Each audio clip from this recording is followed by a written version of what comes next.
You take a seed, you plant it, you grow it, you dry it, you roll it, you smoke it, and it goes down smooth. Hey! Spanning the continent to bring you the truth about cannabis and marijuana law reform. I smoke pot and I like it a lot. The Russ Belville Show, the voice of the marijuana nation. Now, here's your host, Radical Russ Belville.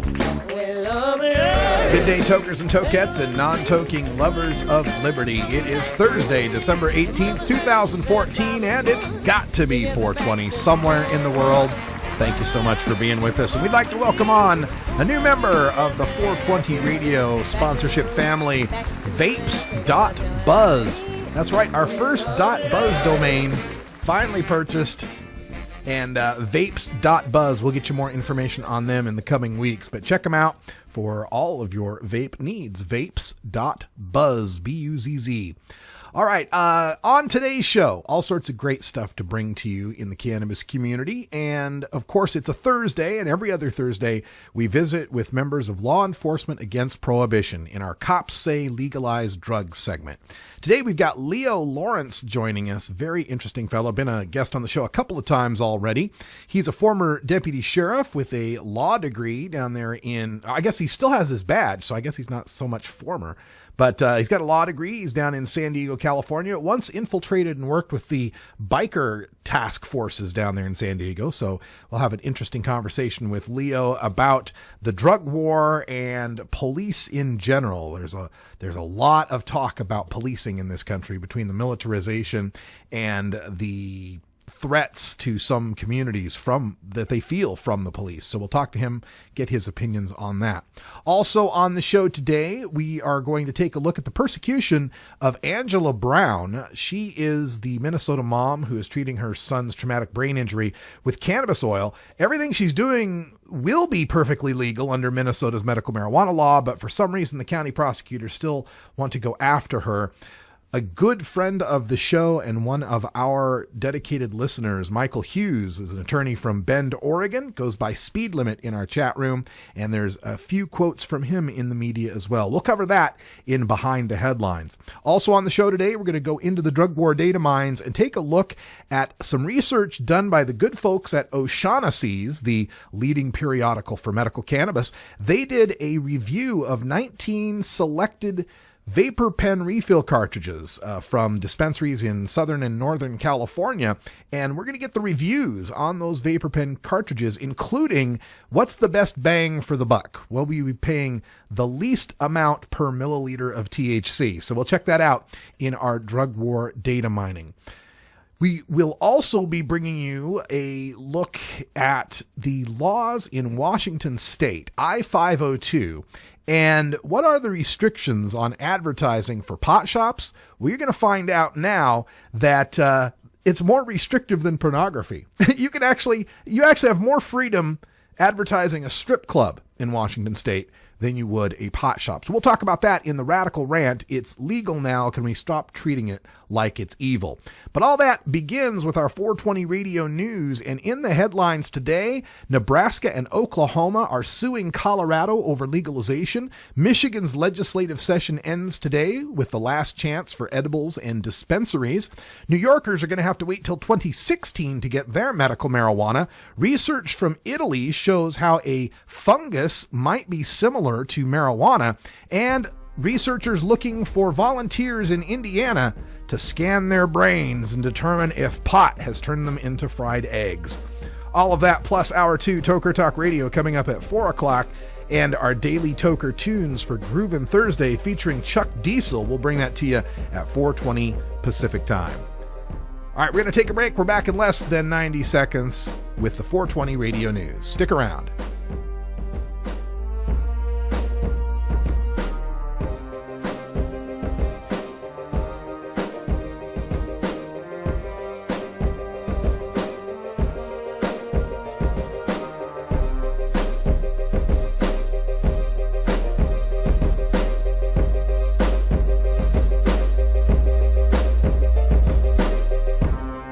You're tuned into the Russ Belville Show, the voice of the marijuana nation. 420 Radio. Tune in, turn on, get highly educated.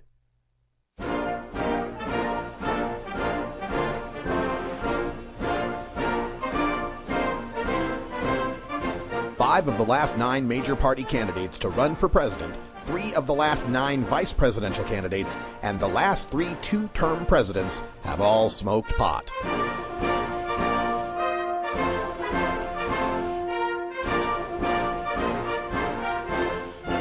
Marijuana, the gateway drug to the White House.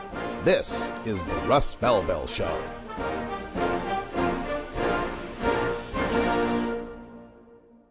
.420radio.org is proud to replay Professionals Against Prohibition with Jen Jackson from Raleigh, North Carolina.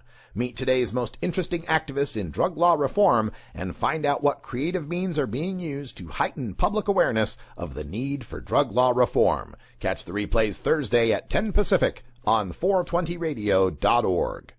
Hey, this is Willie Nelson for Normal. And I smoke pot and I like it a lot. I learned a long time ago that marijuana is a lot safer than alcohol. There's nothing wrong with the responsible use of marijuana by adults. It's time we stopped arresting and started respecting those who smoke marijuana responsibly. To learn what you can do to help, contact NORML at norml.org or call toll-free 888-67-NORMAL.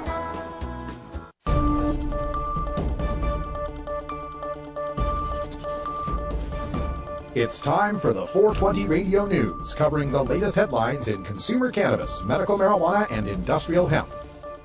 Transcripts of 420 Radio News are available daily on our website at 420radio.org. Now, here's Russ Belville with your marijuana headlines in 4 minutes and 20 seconds. This is your 420 Radio News for Thursday, December 18th, 2014. Nebraska and Oklahoma are asking the U.S. Supreme Court to strike down Colorado's laws legalizing recreational marijuana. The Colorado Attorney General's office says the states have filed the lawsuit directly with the nation's highest court. The Attorney General's office says the lawsuit alleges, quote, that Colorado's Amendment 64 and its implementing legislation regarding recreational marijuana is unconstitutional under the Supremacy Clause of the U.S. Constitution, end quote.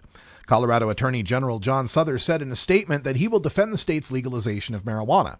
In a news conference Thursday, Nebraska Attorney General John Brunning said marijuana from Colorado is turning up in Nebraska, resulting in an increase in marijuana-related arrests on his state's western border. Quote, I am adamantly against the spread of marijuana across our country, Brunning said.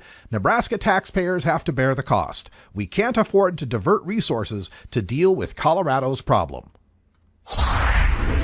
It's the end of the road for the Michigan Legislature's 2013-14 legislative session, which is set to conclude with the final House and Senate meetings today.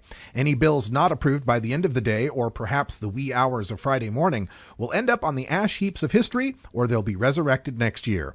House Bills 5104 and 4271 would allow for the return of regulated medical marijuana dispensaries and allow registered medical marijuana patients to use edibles. Parts of the bills would also allow medical marijuana cardholders to sell up to 50 ounces of excess product. Law enforcement compared that provision with a person who is prescribed OxyContin being allowed to take 3 pills and sell the rest of the bottle back to someone else. The bills passed the Michigan House of Representatives back in December 2013 and have been sitting in the Michigan Senate for about a year.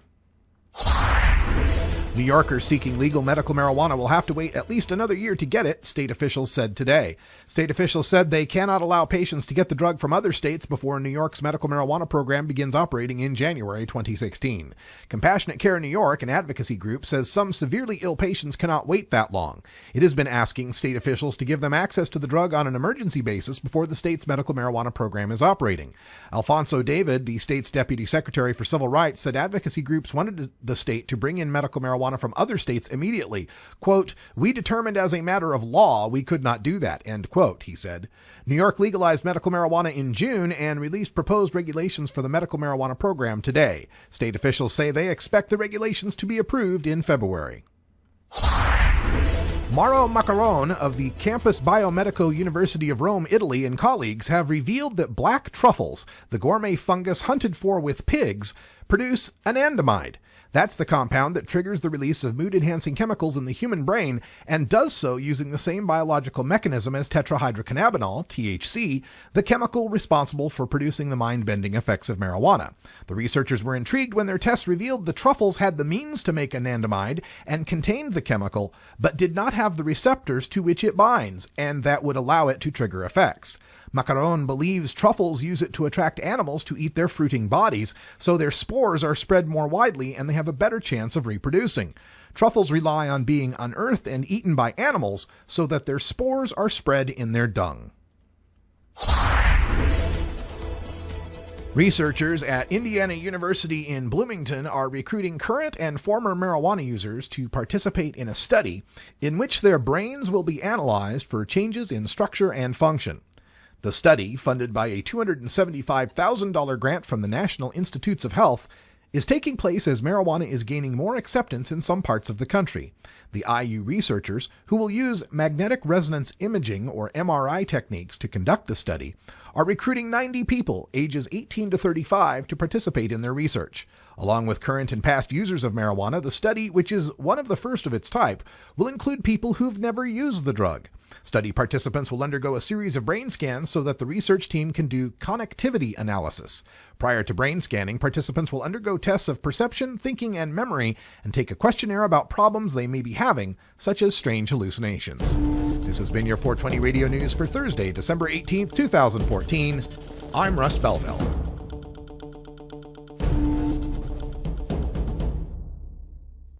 .420 Radio, the world's voice of marijuana legalization. There's so much I worry about as a mom. Stephen Harper thinks that organized crime should continue to profit from marijuana prohibition. Imagine regulating marijuana like alcohol and cigarettes with a strong and clear educational message, making it more difficult for my kids and your kids to access. Drug dealers don't ask for ID. Stephen Harper does not have the kind of judgment we need to protect our children, authorized by the Normal Women's Alliance of Canada. Georgia. Hi, this is Willie Nelson. Alcohol prohibition didn't work in the 1920s, and marijuana prohibition isn't working today. It's time we stopped arresting responsible marijuana smokers. It's the fair thing to do. For more information, contact NORML, the National Organization for the Reform of Marijuana Laws. Call toll-free 888-67-NORML or visit their website at norml.org.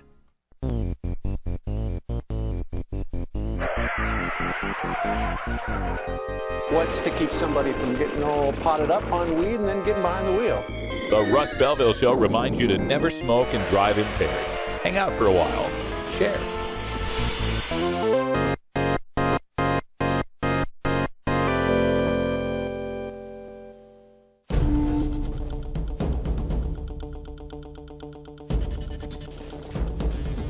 Welcome back, everyone. 13 and a half after the hour. And today, as we go behind the headlines, we take a look at the persecution of Minnesota mom Angela Brown. If you were with us for Hour 2, Toker Talk Radio yesterday, you heard directly from Michael Hughes of Bend, Oregon, who is the attorney representing Angela Brown. And Michael Hughes is also a good friend of the show and shows up in the second hour in our chat room under the handle Speed Limit. So if you see Speed Limit in the chat room, that's Michael Hughes, the attorney for Angela Brown. He joined us on the show yesterday to give us an update on the motions he filed, and now the information has made it to the Grand Forks Herald, and just wanted to give you some info from that.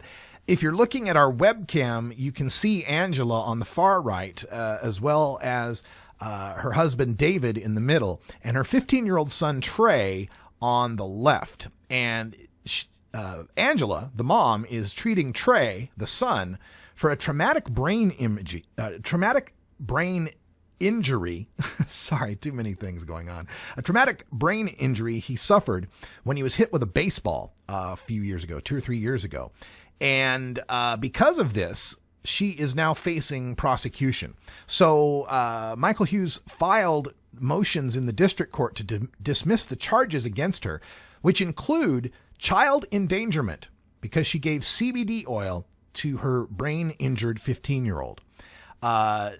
Michael Hughes and Angela Brown made their way to the Pantry Cafe in downtown Madison, where they met with reporters and said they are prepared to go to trial if necessary. Angela Brown asks the reporters, quote, "How is endangering your child taking his pain away? If someone answers that for me, fine, charge me. But until someone can explain to me how preventing pain is wrong, then I will continue to plead not guilty." End quote.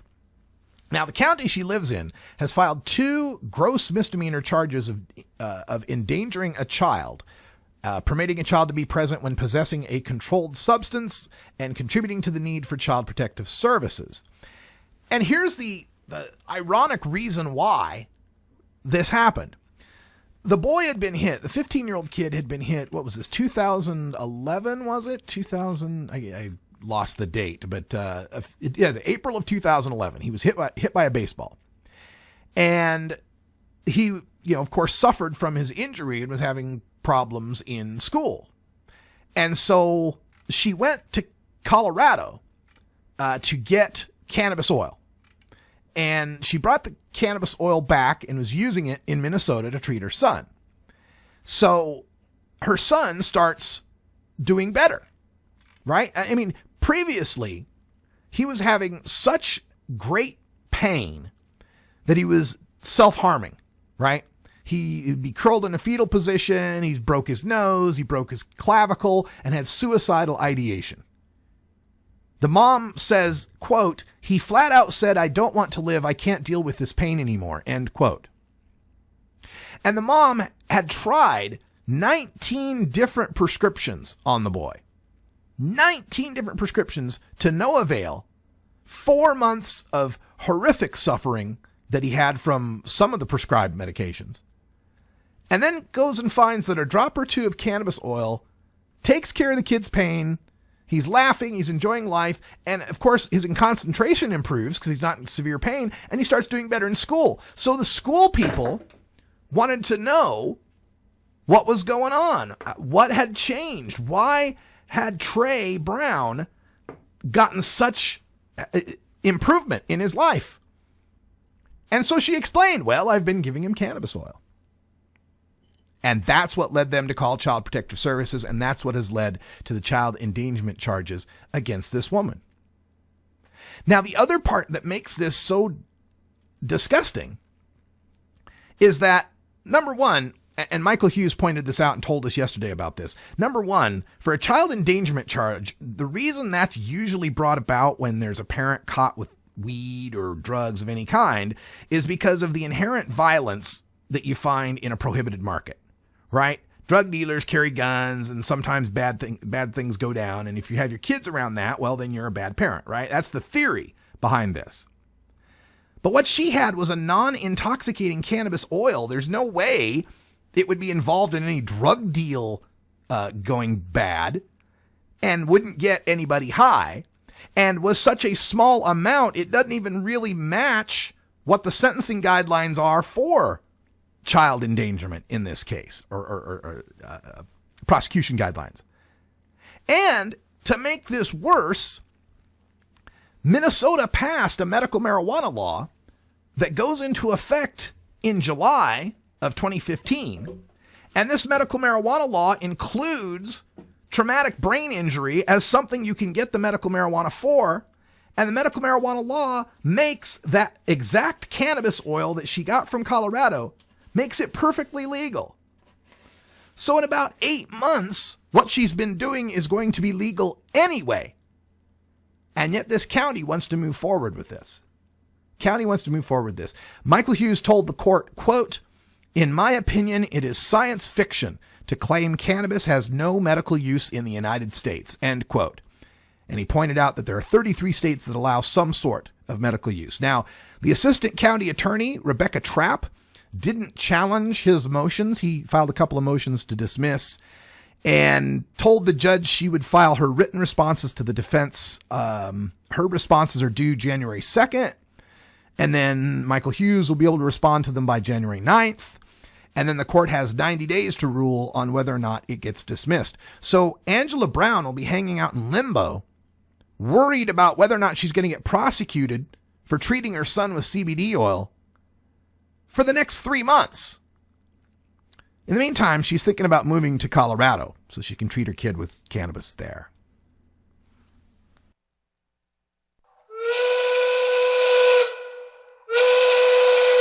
Don't you blaspheme in here! Don't you blaspheme in here! Asked if she'd had any regrets, Angela Brown responded, quote, "I don't want any other mother to have to go through this.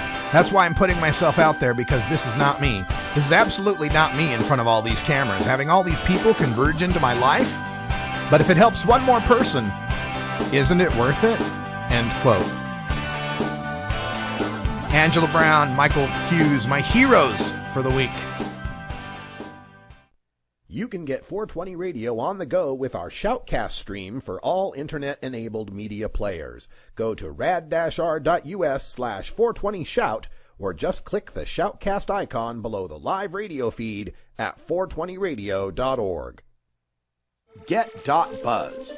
.buzz is the internet platform that fuels community interest, excitement, and new experiences. .buzz is the premier online destination for internet users seeking the latest news on a variety of topics. .buzz appeals to groups active in blogging, communications, journalism, advertising, and marketing. .buzz offers registrants a stronger alternative to the shrinking namespace of existing top-level domain names, such as .com, .net, and .org. Get your name now at get.buzz. The Hotbox Podcast, replaying Thursdays at 11 Pacific on 420radio.org. Hey tokers and tokettes, Radical Russ here for the Canador, a practical solution to keep herbs from drying.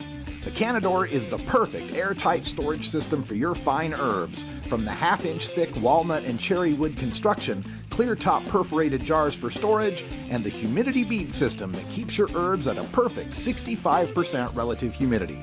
I keep all my herbs in the Canador, and you should too. Check out Canador.com for more information.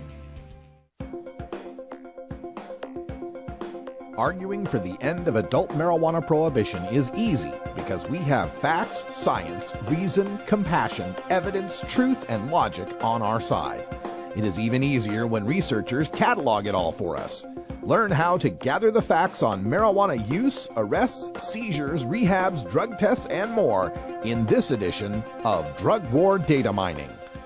Welcome back, everyone. 22 and a half after the hour, and today for the Drug War Data Mine, we visit the great resource O'Shaughnessy's.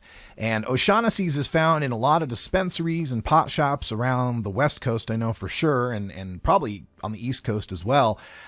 You can find it online at beyondthc.com. beyondthc.com, and it's O'Shaughnessy's in print. Of course, named for the British doctor O'Shaughnessy, who had visited India in the 1850s and brought back the information of its medical uses.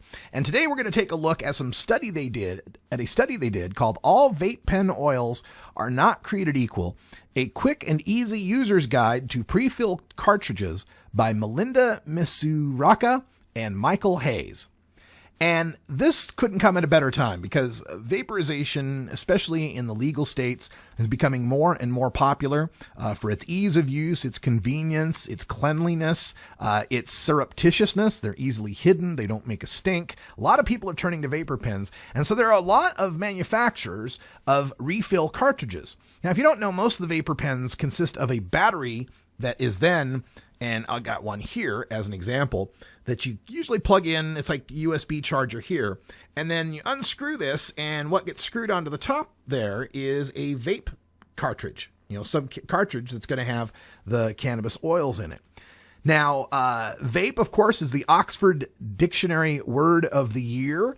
Vaping has gotten the Hollywood limelight. Sarah Silverman flashed one on the red carpet. Whoopi Goldberg wrote about Sippy, her little one. Snoop Dogg's got one that's coming out. So everybody's looking at these vape pens. And for their study, O'Shaughnessy's looked at a total of 19 cannabis oil samples from 13 popular cartridge brands and did a side-by-side comparison based on analytical data from SC Labs in Santa Cruz. and measuring everything in milligrams per milliliter and evening things out. And regarding these levels, let me get you a look at what they found in chart form. The best performing one that they had so far was the Pure Cure and Absolute extracts that topped out at 71% and 70% THC potency. Now, it's important to understand that some of these cartridges are just pure oil. Other cartridges are cut with an additive, and these two, Pure Cure and Absolute, are not cut. There's also OG Kush, ChemDog, Girl Scout cookies, as far as the Absolute extracts versions goes. So they were only looking at the ChemDog version that got up to the 70% level. And then another way, and so as we look down this list, you'll find that Open Vape, for example, their Panama Red is only coming in at around 21, 22%. Some of these are on the lower end, 20, even down to a little over 10% in the case of Black Diamond. And as far as I'm concerned with a vapor pen, it should be able to outperform flour.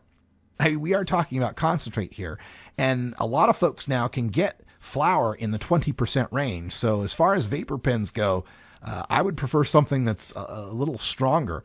Most of these pens that were sampled top out around 30%, and a lot of these have an additive with them. The additive can either be propylene glycol or ethylene glycol. Problem with propylene glycol is it's mostly benign, but it does kind of make a sore throat, give you a little bit of a dry mouth.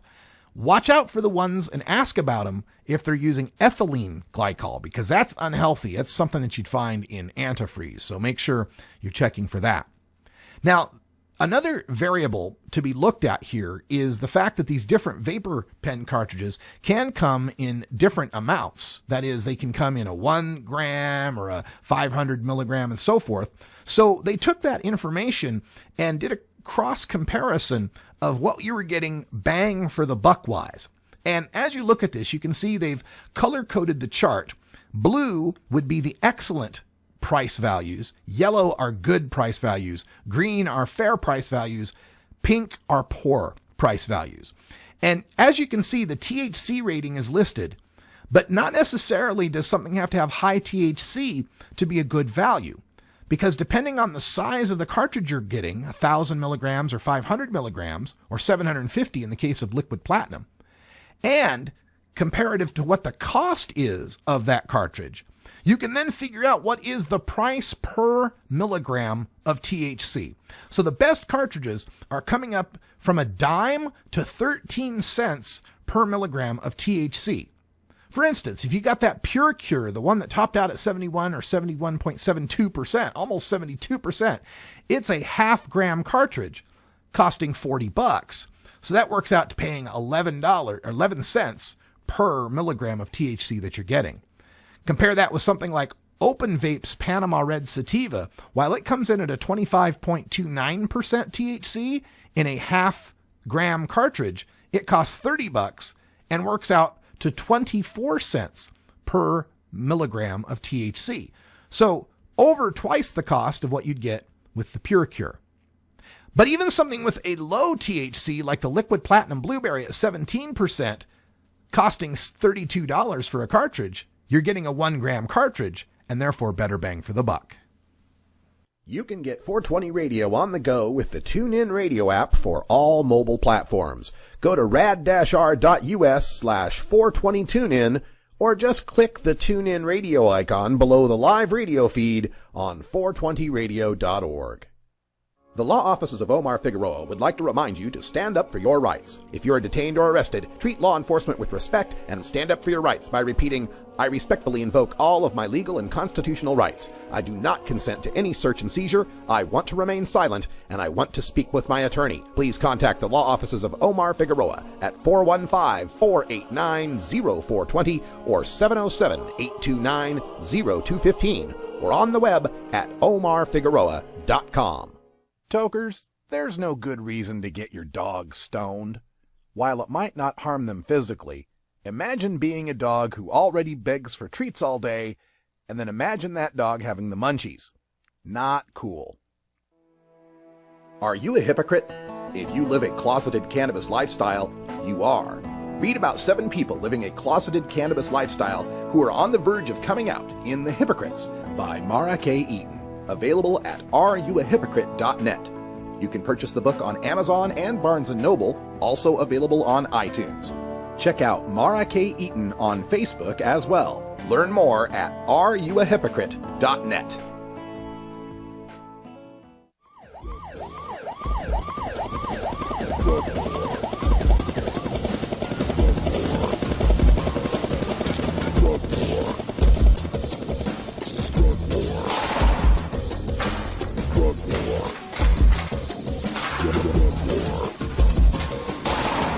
One of the most disturbing elements of the Prohibition War is how it's made police the enemy of otherwise law-abiding cannabis consumers. Fortunately, one group of police officers knows the futility of prohibition and reaches out to educate the community and current law enforcement. Today, the Russ Belville Show visits with another speaker from Law Enforcement Against Prohibition with one clear message: cops say legalize drugs. Welcome back, everyone. 31 after the hour, and joining us by telephone today for Cops Say Legalize Drugs, we've got Leo Laurence, a former deputy sheriff. Welcome, Leo. Welcome. Hey, Good to be on your show. Thank you for being back here. It's your 3rd time on the show. We appreciate you joining us, and especially during these times, as it seems like you can't turn on the news without hearing about policing in America. And before I got to any questions, I just was wondering what your thoughts might be on the recent stories that we've seen plastered throughout the news headlines. Well, I think it's really unfortunate that we have a militarization of law enforcement at the local level. It's really not needed, and it's separating the police from the people that they are trying to protect. And local police do not need military-grade weapons to do their job. Completely agreed. And Mr. Laurence, can you give us an idea of how much the drug war has contributed to militarizing our police forces? Oh, a major impact. Conservative estimates are that if we legalize and regulate all drugs, that we can boost the U.S. economy by $88 billion with a B dollars. That's a lot of money. Yeah, even these days, it's still a lot of money, and it's something we know that Law Enforcement Against Prohibition has always promoted is, ending prohibition and replacing it with a realistic system of taxation and regulation. What I'm curious, though, is the cultural aspect of this drug war. A lot of what we're looking at is cries from the African-American community that there's a different system of justice, that police treat them differently, and I'm wondering how much the drug war has contributed to that police culture. Oh, I in a major way. There have been surveys done, and 3 out of 4 American voters believe that the war on drugs is a total failure. And what's even more interesting is that the National Association of Chiefs of Police, which is a major organization, in their survey they found that 82% of the police chiefs and sheriffs say that the war on drugs has not been successful in reducing drug use. And we believe in LEAP to have what we call legalized regulation. And that's where we decide when, how, where, and why drugs are sold. And the main reason is it significantly reduces crime. Absolutely. Now, I'm curious, though, with respect to that that feeling amongst communities of color that there's a different system of justice, that there's different policing going on. There is. If we were to there's legalize, no question about it. If we were to legalize as LEAP proposes, do you think that will go a long way toward changing that, or is there just going to be other excuses? Major, because there so many people are incarcerated today in local jails and state prisons for minor drug offenses. And in California, sometimes people are picked up and they have one joint on them, and they call that a strike. And then they end up sending them to prison for the rest of their lives on a third strike.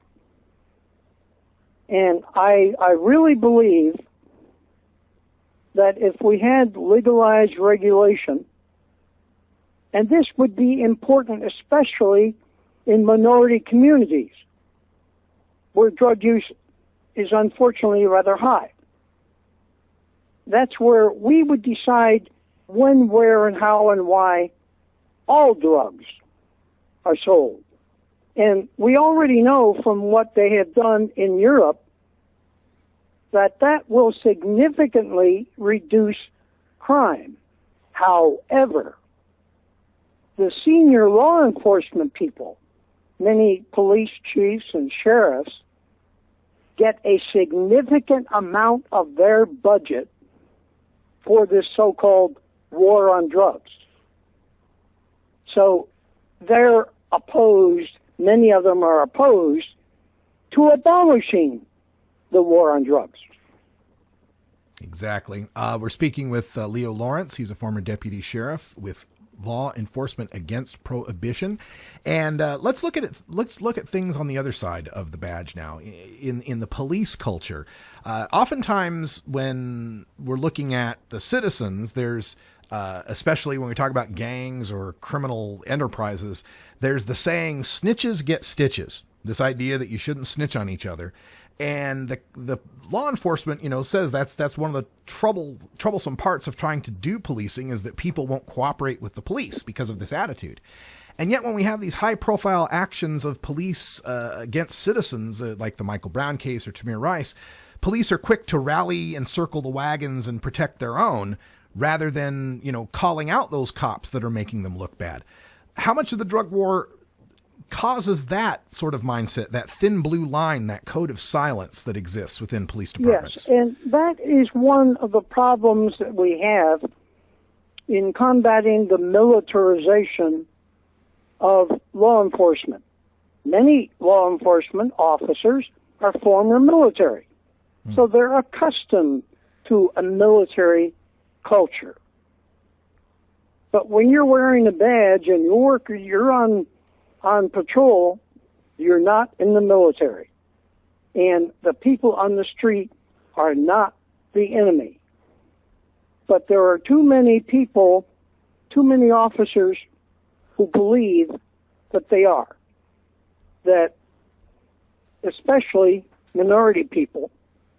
And I have seen it myself where they'll have three or four black people on a corner, and they're not doing anything wrong, but they'll get hassled because, well, they're probably on probation, so let's bust them.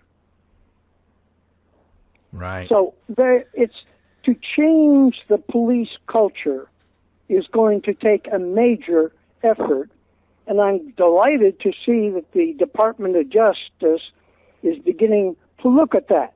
They're studying the police department in Ferguson.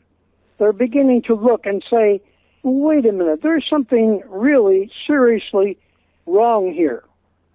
I remember as a kid, we used to think that if you had a question about something, you could always go up and ask an officer. Mm-hmm. Especially minority people don't do that now. And that's really unfortunate. It's difficult to change a culture. And law enforcement culture seriously needs to be changed, especially as it relates to blacks, to Latinos, to Asians, and that's going to take a major effort. Some experts, some people, including President Obama, are looking at the idea of police body cameras to be worn. Other people talk about increasing the diversity of police departments or requiring officers to live in the cities they police. Are these suggestions you would go along with, and do you have any others that might help to change that culture? Oh, well, one thing we would need to do is to change our police academies. Change how we teach law enforcement officers. And that's going to be tough. Now, body cameras, I think they're a fantastic idea. The rogue officers, the ones who engage in unlawful conduct, aren't going to like them because those cameras are going to catch their rogue conduct. And yes, there is a culture of, well, you never speak ill of another officer. And in some ways, that was good. I remember when I was wearing a badge, I could always expect other officers to watch my back. And when you're out there and you might be facing somebody who's doing some serious stuff and you might get shot at, that's really important. Now, if there's anybody who wants to explore this further, then I can give my phone number and email address so people can contact me directly if you'd like. Sure, let's do that, Leo. All right, phone number is area code 619-757-4909. The email address is leopowerhere@msn.com, spelling L-E-O-P as in Paul, O-W-E-R, H-E-R-E @msn.com. And I would encourage your listeners to contact me. All right. Well, thank you so much, Leo, for giving us that information and for your service, not only as a police officer, but now with Law Enforcement Against Prohibition, which I think is one of the most important groups fighting for responsible drug policies in America and now throughout the world. I understand you got some foreign branches as well. Thanks for joining us again, and good luck on all your future endeavors. And thank you for letting us be on your show. Yes, we've got 100,000 members worldwide in 80 countries. Well, that's good to hear. And like I say, some of my favorite police officers work for Law Enforcement Against Prohibition, and I don't know that I have any favorites that don't. So thank you for being with us. All right. All right, folks, stay tuned. When we come back, we are going to have time for a radical rant. We're going to ask, if it's legal now, can we stop treating it like it's evil? You won't believe the restrictions they've got in Washington State if you want to advertise your pot business. The short answer, you pretty much can't. We'll give you the long answer when we come back. But first, the anti-drug PSA of the day features Johnny Depp. Stay tuned.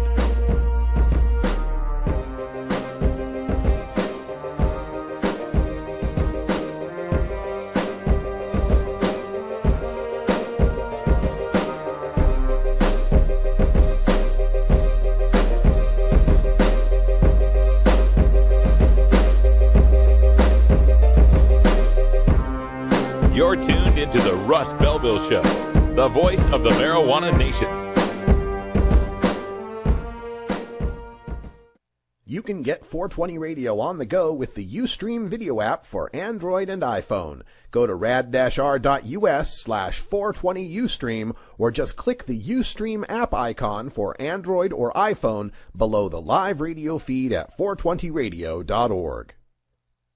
You know Herb Thrasher from the Herb Thrasher Flower Hour. Now get ready for Herb Age Designs for the proud cannabis consumer.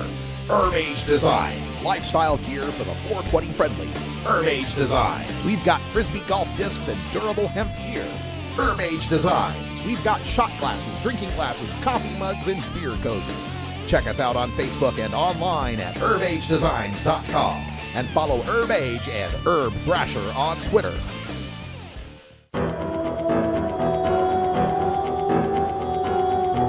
In the interest of fair and balanced journalism, the Russ Belville Show presents the anti-drug public service announcement of the day.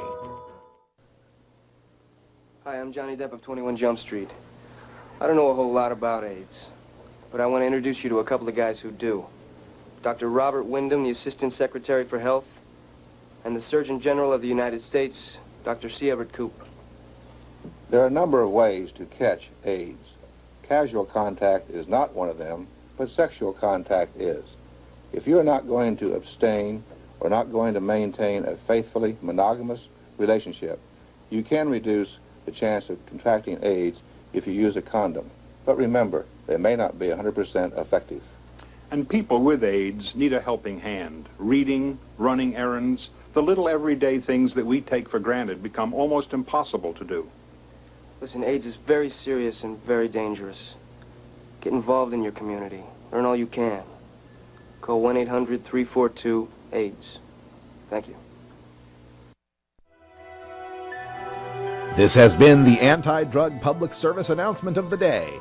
To cure this sort of reefer madness, listen to the Russ Belville Show every weekday on 420radio.org. When you are starting up a medical cannabis business, you want a fired-up lawyer who understands the needs of cannabis consumers. The law office of Lauren Vasquez is your fired-up lawyer for the cannabis industry. Visit her website, fireduplawyer.com, or call 1-855-MMJ-LAWS for more information. That's 855-665-5297 for Lauren Vasquez, your fired-up lawyer, or email fireduplawyer@gmail.com.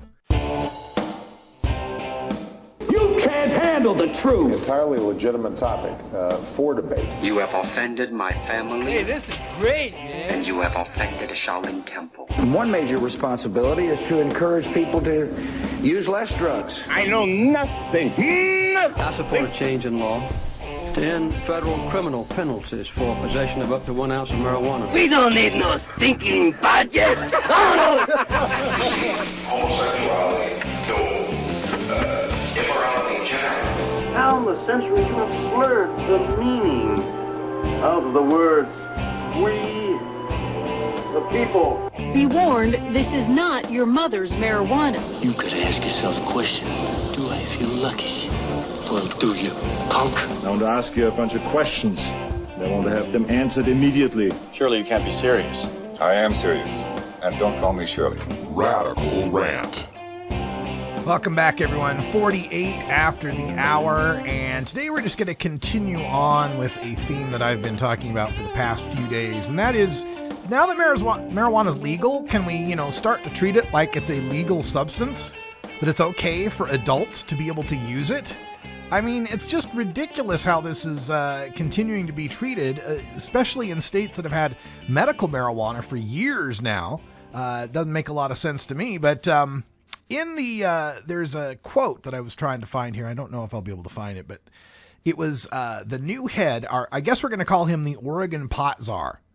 And the Oregon Pot Czar had a quote where he's basically said, now that it's legal, let's stop hiding it behind walls and doors. And I thought that was just brilliant. Now that it's legal, let's stop hiding it behind walls and doors, because we keep getting story after story of parents, usually parents, all upset that marijuana might be seen, that we might know that there's marijuana in existence, that there might be a store somewhere near a child. Somehow, a child might see that marijuana exists and that it's okay for adults to use it. Oh no. So with that in mind, I wanted to take a look today at Washington State, just north of me.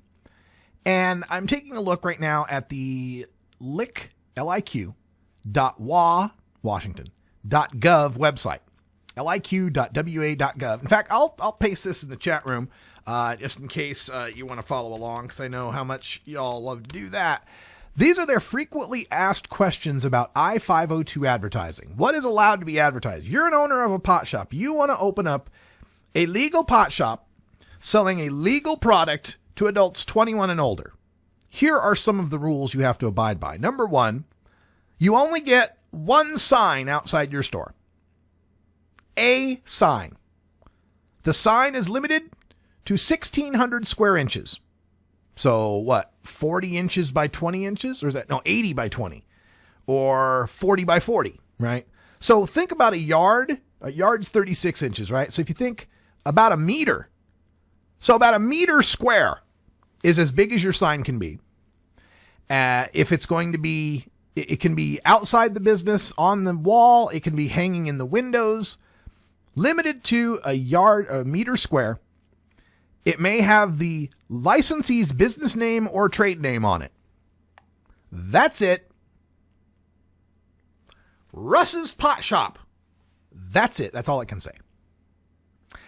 As far as advertising goes, advertising and labels on marijuana and marijuana-infused products may not contain any statement or illustration that is false or misleading, promotes overconsumption, or represents that marijuana has curative or therapeutic effects. Yes, in Washington State, if you go into a pot shop, a legal pot shop, and you say something to the effect of, hey, I was interested in buying some marijuana. There's so many strains here. I have trouble sleeping at night. You got anything here that's good for insomnia? They can't tell you. They are legally forbidden from mentioning whether or not an indica or a sativa would make you more sleepy, or recommending a particular one. They cannot in any way advertise or display that marijuana has any curative or therapeutic effects. Of course, they can't depict a child or anyone underage in their advertising. That's fine. Can't depict toys, characters, or cartoon characters, anything appealing to children. All right, I'm fine with that.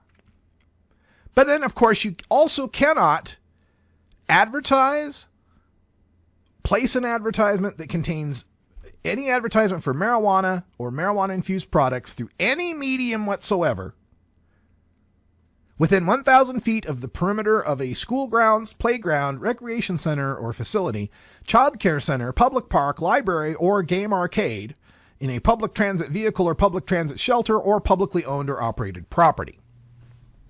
Can't put up an ad in the bus. No bus ads. Can't be 1,000 feet within any kid in any way, anytime. Libraries, parks, game arcades, rec centers, child care centers. And this is through any medium whatsoever. So you got to figure television advertising is out, because your ad might show on a television that is somewhere within 1,000 feet of a child. Same with radio advertising. This is from their official fact. Television and radio, of course, carry across state lines as well as places where children can see or hear. They don't say not to do it, but they say, kids might see it or hear it. So forget about TV or radio ads. Print ads? Couldn't a newspaper end up near a child? Well, according to the Liquor Control Board, they say although print media such as newspapers are often delivered to locations at or near schools, the Liquor Control Board does not intend to enforce the 1,000-foot buffer for newspaper advertising as long as the advertising does not violate other provisions of I-502. How about internet advertising? How is internet different than the print medium, newspapers and such, right? I'd argue that the internet advertising is actually more restrictive because, the kid could be along with you when you go into the restaurant where they've got the stack of Seattle weeklies that are free for anyone to read.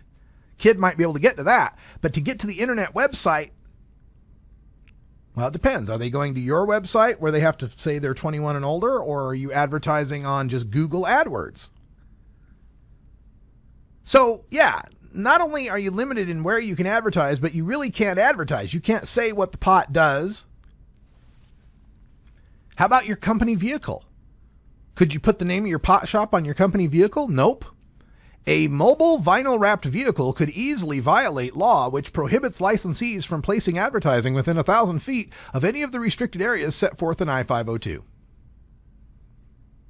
I suppose you could technically do it. You could wrap your vehicle with your advertising and use Google Maps to plan a route for you that takes you only to places that are 1,000 feet. You know, the entire route is only within 1,000 feet of any of those restricted areas, I suppose. You just find a map with all the parks and libraries and schools, and then you could draw your little map of where you're allowed to drive.